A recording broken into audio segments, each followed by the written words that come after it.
ప్రసాద్ గారు. అసలు 1000 రూపాయలకి స్థలం ఏంటనేది నేషనల్ మీడియాలోనండి, నేషనల్ మీడియాలో ఓదరగొట్టారు. ఇక్కడ ఉన్నటువంటి ప్రత్యేకంగా ఆ పార్టీకి సంబంధించినటువంటి వాళ్లే కాకుండా నేషనల్ మీడియా కూడా ఉప్పందించేసి కేవలం ఎకరా 1000 రూపాయలకేనంట 1000 రూపాయలకేనంట అనేది పెద్ద సబ్జెక్ట్ చేశారు. అసలు ఎకరా 1000 రూపాయలకి శాంక్షన్ చేసింది ఎవరండి? అదేవిధంగా ఆటో నగర్ విజయవాడ నడిబొడ్డున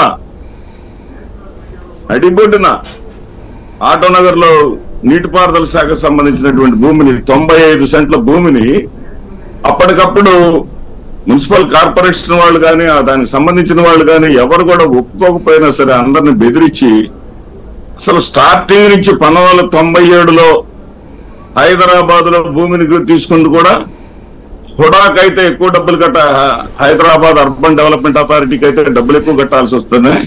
షేక్పేట ఎంఆర్ఓ అధికారులను బదలాయింపు చేస్తూ వెంటనే అది డి శ్రీనివాసరావు అనేటటువంటి ఎన్టీఆర్ ట్రస్ట్ చైర్మన్ గా ఉన్నటువంటి వ్యక్తి పేరుకి రాత్రికి రాత్రి మార్చుకున్నటువంటి సిద్ధహస్తుడు చంద్రబాబు నాయుడు గారు. ఆయన ఏదైనా చేస్తారా? ఇందాక ఒక మాట అన్నారు, మీరు ఎందుకు గుడ్డి గుర్రానికి పళ్ళు తమ్ముతున్నారా మంగళగిరిలో మేము ఆ రోజున కూల్చివేయడానికి మేము ప్రయత్నం చేస్తే వాళ్ళు కోర్టుకు వెళ్లి అడ్డుకున్నారు. ఈ రోజు కూడా అది సుప్రీంకోర్టులో నడుస్తా ఉంది. నేనేమంటున్నానంటే ఇవన్నీ కూడా రాజకీయ పార్టీలు అనేవి ప్రజాస్వామ్యంలో భాగమే. ఏదో ప్రజా దర్బారు మాత్రమే ప్రజలకు సంబంధించింది కాదు, రాజకీయ పార్టీలు కూడా ప్రజలకు సంబంధించిన వాళ్ళే.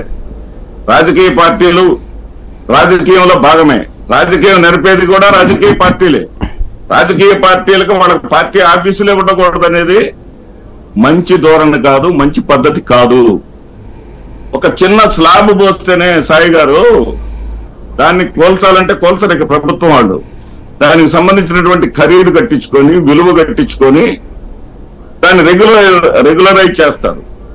ఇక్కడ కక్ష సాధింపు అనేది ఉండబట్టే బ్రిటిష్ వాళ్ళ టైంలో ఉన్నటువంటి బోట్ యార్డ్ గా ఉన్నటువంటి దాన్ని జలవనరుల శాఖది అది స్థలం, కానీ బోట్ యార్డ్ గా పేరు అది మీకు తెలుసు, విజయవాడలో మీకు తెలియని ప్లేస్ కాదు అది. ఆ స్థలాన్ని తీసుకొచ్చేసి ఆ బోట్ యార్డ్ అనేటటువంటి స్థలాన్ని తీసుకొచ్చేసి ప్రభుత్వ స్థలం కాబట్టి ప్రభుత్వ స్థలంలో 2 ఎకరాలు వాళ్ళు ఇచ్చిన జీవో ప్రకారమే, జీవో నెంబర్ 826 ప్రకారం కేటాయించుకొని వీళ్ళు తాడేపల్లి మున్సిపాలిటీలో అనుమతులు తీసుకోలేదు అనే దాన్ని తీసుకొని స్టాక్ గా తీసుకొని వాళ్ళు కోర్టు ఆదేశాలు ఉన్నప్పటికీ కూడా కోర్టు ఏమన్నారు, మేము కూల్చేయమని చెప్పాల. కోర్టు వాళ్ళు పిలిపించమన్నారు, మాట్లాడమన్నారు, వీళ్ళ దగ్గర డబ్బులు కట్టించుకోమన్నారు. ఏమి వాటి జోలి పోకుండా వాళ్ళ కక్షని నెరవేర్చుకున్నారు. వీటన్నిటికన్నా కూడా వాళ్ళు చేయవలసినటువంటి ఈ అంశమే కాదు, ప్రజలకు సంబంధించినటువంటి అంశాల గురించి కూడా వాళ్ళు ఆలోచిస్తే చాలా మంచిది. 100 సంక్షేమ పథకాలను మేము తొలగించామన్నారు. ఏది గౌరవ